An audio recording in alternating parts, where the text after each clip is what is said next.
In the headlines for this hour on VTV News, National Assembly Standing Committee holds 33rd session.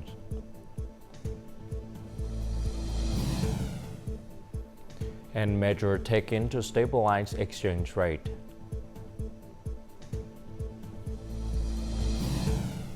In war news, North Korea leader calls for increased artillery capabilities.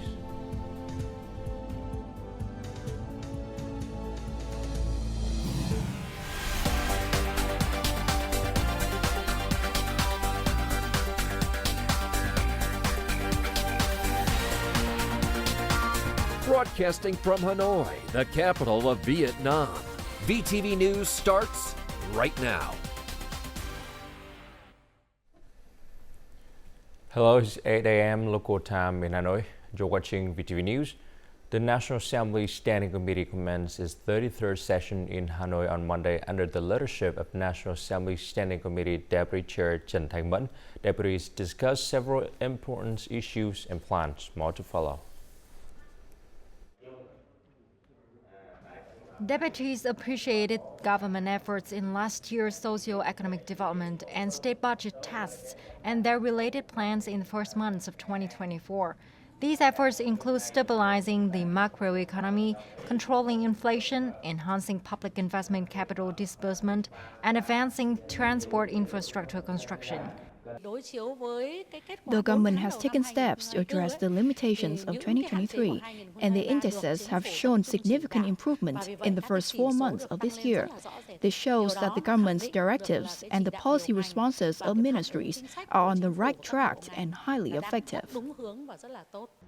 Some deputies were concerned about issues that have emerged in recent weeks. Will air ticket prices continue to rise to the maximum limit? When can we expect the increase to halt, and how will this impact tourism? The increase is attributed to an 8% rise in fuel prices and exchange rate differences. We've made requests to increase night flights and utilize wide-body aircraft. The Ministry of Transport has boosted the number of regional trains and introduced new trains to meet travel demands. For distances under 1,000 kilometers, rail transport remains the most cost-effective option for passengers.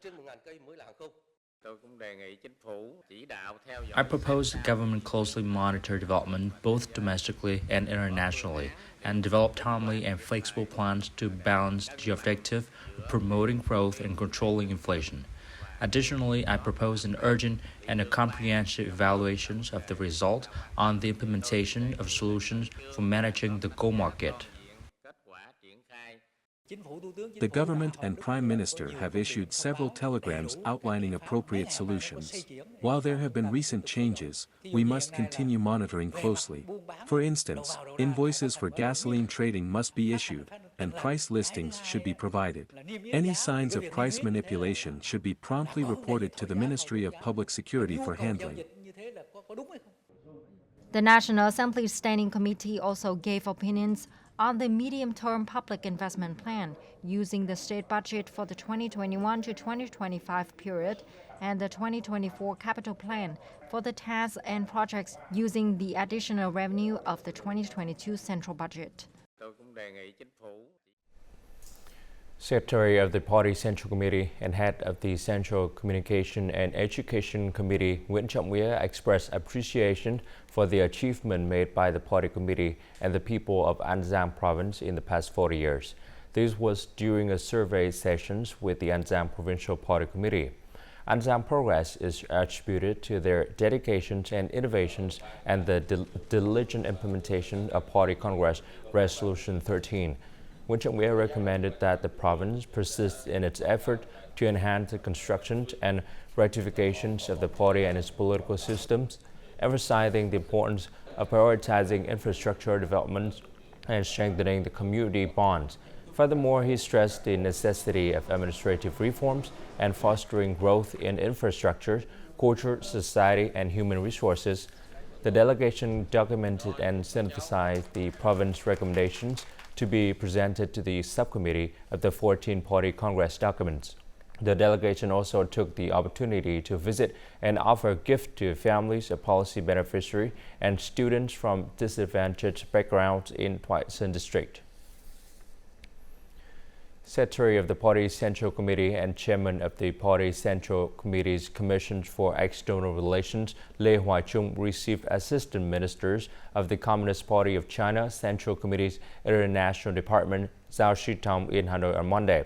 The official highly evaluated positive development step in the bilateral relations in the two historic visits made by the top leaders of the two parties. They agreed that strategic advisory bodies on foreign affairs of the Communist Party of Vietnam and Communist Party of China will step up their coordination and will work with relevant agencies and localities in a bid to effectively implement the two countries' high-level common perceptions, joint statements, and bilateral cooperation documents.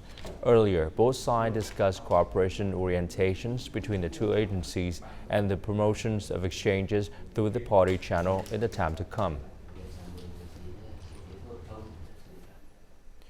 In recent times, the exchange rate between the Vietnam dong and the US dollar has experienced significant fluctuations, impacting the operations of numerous businesses. Consequently, enterprises have formulated plans to adapt to these change rate adjustments. This is up next.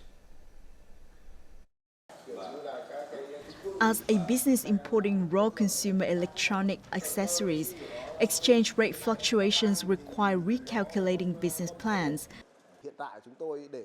We break down import batches and import materials by month.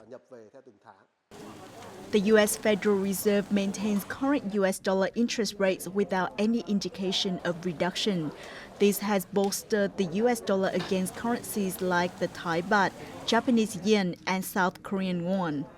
According to the State Bank of Vietnam, the Vietnam dong has depreciated by 4.9% against the U.S. dollars since the beginning of the year, which is still deemed acceptable. US dollar interest rate remain high, exerting pressure on the exchange rate. However, the State Bank has recently made adjustments, such as increasing interbank interest rates. VND interest rates are lower than USD interest rates, impacting the exchange rate. We employ our own tools and measures such as the central exchange rate adjustments and foreign currency supply and demand management. If necessary, foreign currency reserves can be sold to ensure exchange rate stability. The exchange rate stability has bolstered by robust FDI disbursements. In the last 4 months, FDI disbursement hit $6.28 billion, a 7.4% increase from last year. This marks the highest FDI disbursement in the first 4 months of the year in 5 years. Remittances in Ho Chi Minh City alone totaled nearly $2.9 billion. In addition to this, the trade surplus for the first 4 months reached $8.4 billion. These ample resources will support exchange rate stability in the coming time. Heavy rainfall accompanied by thunderstorm and lightning battered the northern province of Lào Cai, resulting in significant damage to residences, agricultural lands, and infrastructure. Văn Bản district bore the brunt of the devastation while thunderstorm ravaged through several in the province. Approximately 130 houses lost their roof, while numerous hectares of crops, including rice and forestry trees, suffer extensive damage. The storm also caused structural damage such as road breakages and landslides, collapsed fences, and destroyed schools' roofs. In Bảo Thắng and Bắc Hải district, similar damage occurred with roof torn off and infrastructure impaired by the thunderstorm.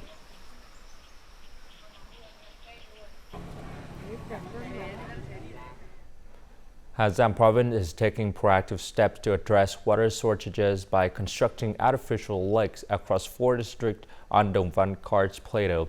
This effort aims to secure reliable water sources for daily necessities and agricultural activities in Mèo Vạc, Đồng Văn, Yên Minh, and Quảng Bá.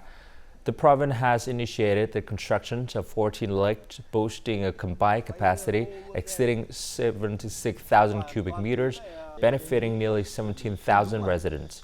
Through leveraging state investment resources, Assam province aimed to ensure access to clean water for communities residing in N.KOREA'S plateau regions. This approach not only addresses the immediate water scarcity issue during the dry season, but also lays a solid foundation for long-term water security in the area. In many provinces and cities in the Mekong Delta, there has been a fairly large amount of early season rain, helping to reduce heat and salinity in canals. Farmers are excited because their crops have escaped drought and saltwater intrusion. The following story takes place in Hậu province. Phie is preparing the land to sow seeds directly into the field. He has pumped water directly from the infield canal as the water source is in good condition. This is the best time to sow seeds. The water is much less salty than before. Since there's little sunshine, it might rain again, so I need to prepare to store water. Compared to 2 weeks before, salinity levels measured outside Gaza Dam decreased from 8.5 parts per thousand to 2.7 parts per thousand. Farmers are therefore actively pumping water into the fields. We can grow rice, firstly, thanks to the rain, and secondly, due to good water storage from the dam. The water level here is very stable. People are taking in water to cultivate rice. Up to this point, Hậu province has sown more than 66,000 hectares of rice, reaching nearly 90% of the plant. Communes unaffected by saltwater intrusions are also sowing seeds. It is recommended that farmers only sow seeds in areas with secure dams. It's even better if that area has a pumping station. This rice crop, Hậu farmers are strictly following the sowing schedule to avoid saltwater intrusions. People have also used this opportunity to pump water to flood the fields and store water. It's estimated that this rice crop will reach about 6.5 tons per hectare. Coming up next on VTV News, digital transformation promotes Koto Islands tourism.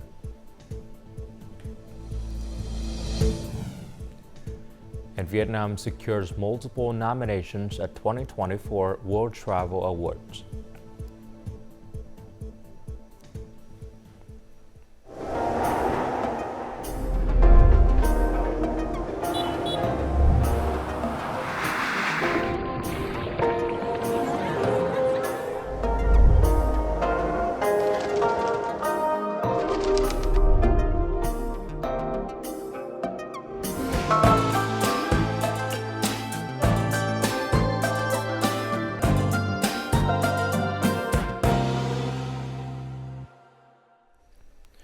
A new type of criminals fraud has recently emerged, taking advantage of YouTube channel owners' concerns about losing their channels in copyright disputes.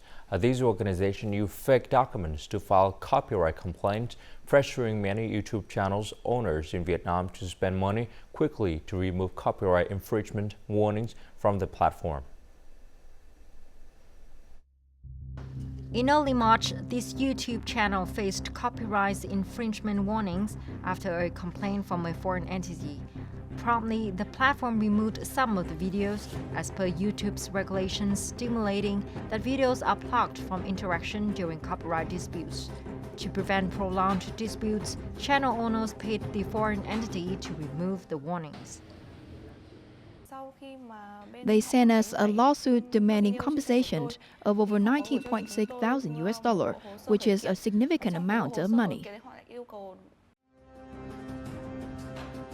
Using this scheme, the scammers filed complaints against many popular digital content channels in Vietnam.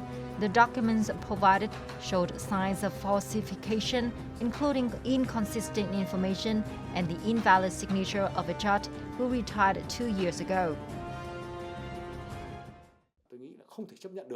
This behavior is intolerable and warrants condemnation. It's imperative to inform YouTube explicitly by identifying the falsehoods involved. Digital platforms do not determine the outcome of copyright disputes. They defer to the court's final judgment. Reaching a verdict in the copyright lawsuit, often takes months or even years. By the time the case is resolved, the channel owner may have already incurred significant damages. Given its connection to cross-border platforms, it's crucial to enlist the support of competent state agencies to raise the issue to representatives of the platform in Vietnam so that they can address the issue. We will collaborate with other state agencies and enforcement authorities to resolve the issue. Gathering evidence is crucial to protect creators' rights.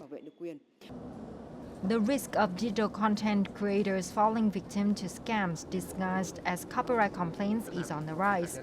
More effective intervention mechanisms are crucial to ensure a fair and transparent digital content industry.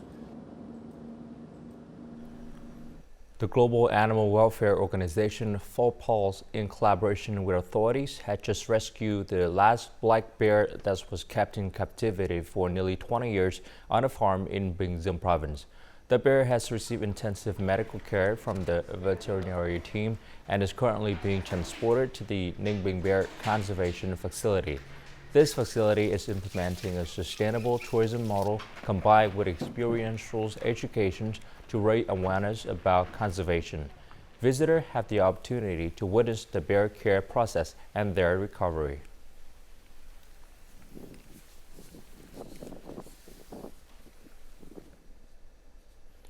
The Thăng Long high-speed ship started operation from Ho Chi Minh City to Con Dao archipelago on Monday. The ship, with a length of more than 77 meters and a width of 9.5 meters, can run at a speed of 35 nautical miles or more than 60 kilometers per hour and can accommodate over 1,000 passengers. It takes passengers about 4 hours to travel from Ho Chi Minh City to Con Dao, a tourist destination. The vessel runs 3 trips each week. In Ho Chi Minh City, the ship departs at 7 a.m. at Hiệp Phước Port, and in Con Dao, the ship will depart at 1 p.m. at Bến Đầm Port.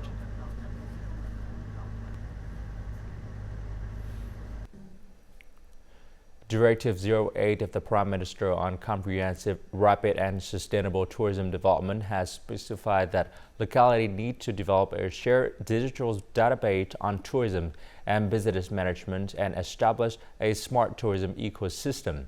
Island tourism is showing impressive growth, accounting for up to 70% of all Vietnamese tourism. Therefore, coastal authorities are paying special attention to promoting digital transformations in these places. The following story is recorded in Cô Tô Islands, a locality piloting digital transformations at the district level. This hotel used to have 4 or 5 employees advising guests by phone or online like before. Now it only needs 1 employee. This is because all information about Cô Tô tourism can now be found through a link or a QR code. Thanks to digital transformation, our business can save costs and optimize human resources, as well as optimize our services. Customers can access transparent, official information sources from all departments and branches. To optimize customer experience before and during the trip to Cô Tô, the district has promoted the use of QR codes, launched the Cô Tô Guide app, deployed non-cash payments, and introduced bilingual instruction at tourist attractions, including many streets and relics. Accessing the link, we can receive a lot of information from the government, including information on motels, hotels, and even warnings for those visiting beaches. After nearly 3 years of implementing digital transformation and the government's guidance, Cô Tô authorities have proactively developed plans and create contents on various digital platforms for businesses and locals in the tourism industry. Upon realizing the benefits of this policy, locals have actively assisted the government. Once we found a method to share data, information about Cô Tô was shared widely. The number of searches for Cô Tô has increased by about 108%, and the number of tourists has rose to 160% over the same period. Going forward, Cô Tô district will continue to implement digital infrastructure and deploy training for digital transformation human resources. Like Quảng Ninh province, Cô Tô aims to turn tourism into a spearhead economic sector, ensuring sustainable development and international integration.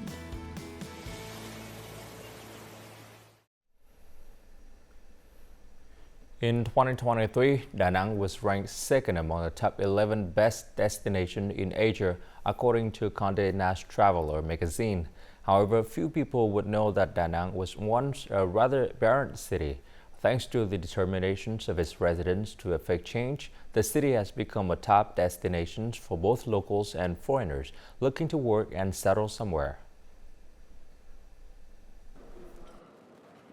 Before the year 2000, Da Nang was a locality that had no electricity, no clean water, no toilets, and children had no birth certificates, preventing them from going to school. People could only use a single bridge to cross the Han River or ferries.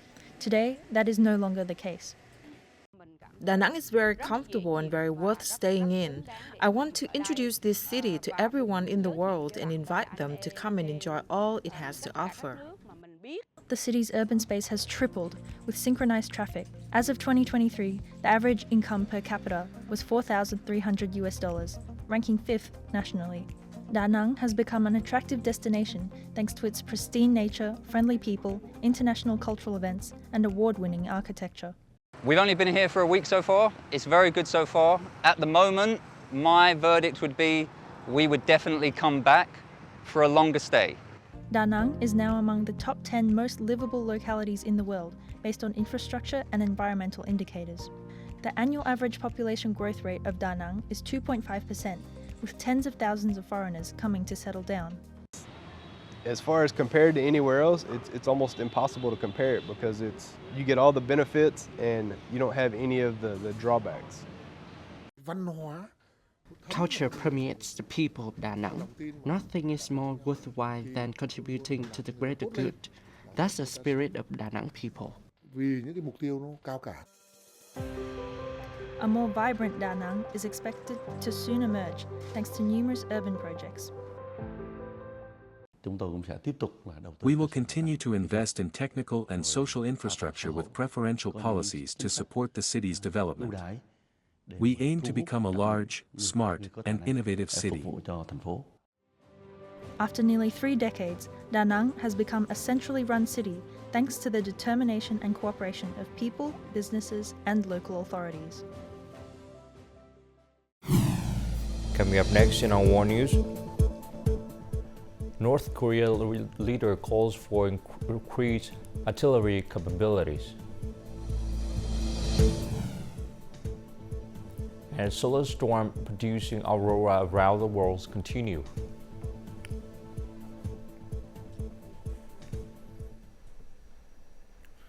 North Korean leader Kim Jong-un on Sunday has urged efforts to ramp up the army artillery capability as he visited key weapons factories that produce sniper rifles, thus rocket launchers vehicles. Kim Jong-un expressed satisfaction over the automation system as well as the quality of the launcher vehicles and emphasized the need to expand the production results by increasing the scientific and technological capability, thus bolstering the army artillery capabilities. The North Korean leader's visit took place just 1 day after he oversaw the test firing of controllable shells for the 2040mm multiple launch rocket system. This is a move that could increase North Korea's defense capability with improvements in range and accuracy.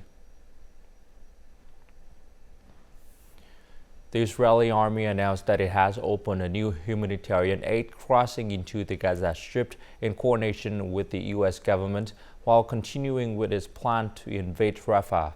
Accordingly, the western Erez crossing closer to the coast has been opened in the area between Israel and the northern Gaza Strip to deliver humanitarian aid. In early April, the Israeli government allowed the temporary transfer of aid across the border with the northern Gaza Strip, marking the first time Israel reopened the Erez crossing since the conflict broke out in October 2023. To support humanitarian activities in the Gaza Strip, a conference of international donors in Kuwait pledged to mobilize more than $2 billion to save lives and support the people of the Gaza Strip. South Korea is preparing to launch a support package of more than $7 billion for the semiconductor industry, according to the country Ministry of Economy and Finance. More specific, this support package will be for companies design semiconductors, chip materials, and manufacturing equipment in all areas of this industry. The announcement came as many countries worldwide consider the supply of advanced chips an important issue. Chip technology is also one of the fields where major South Korean technology companies have a stable foothold. According to the country Ministry of Trade, Industries and Energy, semiconductors are a key export product, reaching a value of $11.7 billion in March, the highest in nearly 2 years, and accounting for 1/5 of the country's total value of exported goods.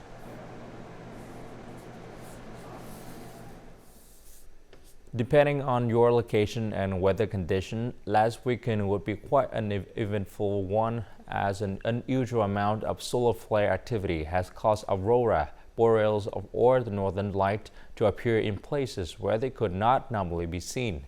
Here are some captured footages of the moment in various locations around the world. The biggest geomagnetic storms in 2 decades, sparked by solar flares, have led to spectacular displays of the northern lights.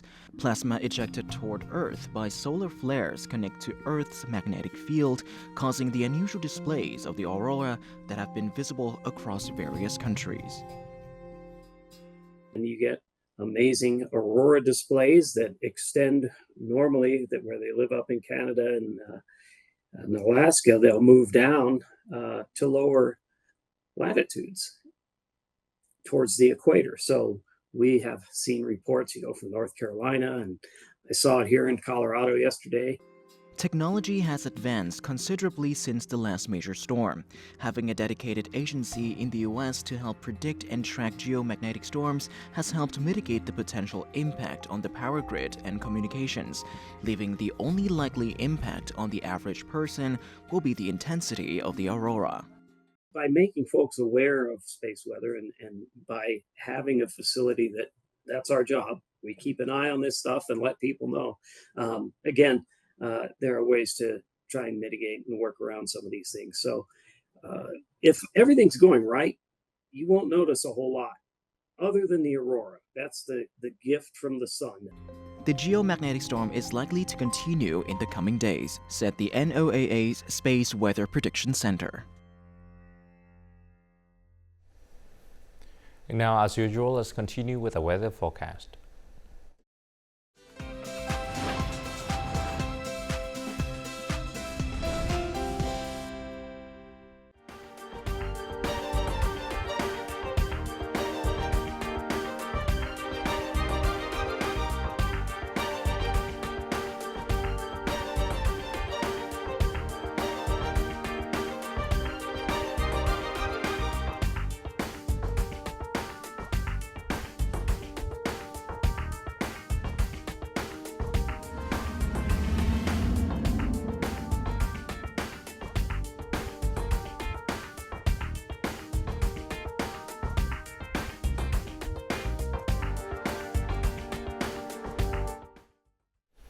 And that's it for this hour on VTV News. To rewatch our program, you can log on to VTVgo.vn or download our mobile application VTVgo. Thanks for watching and goodbye for now.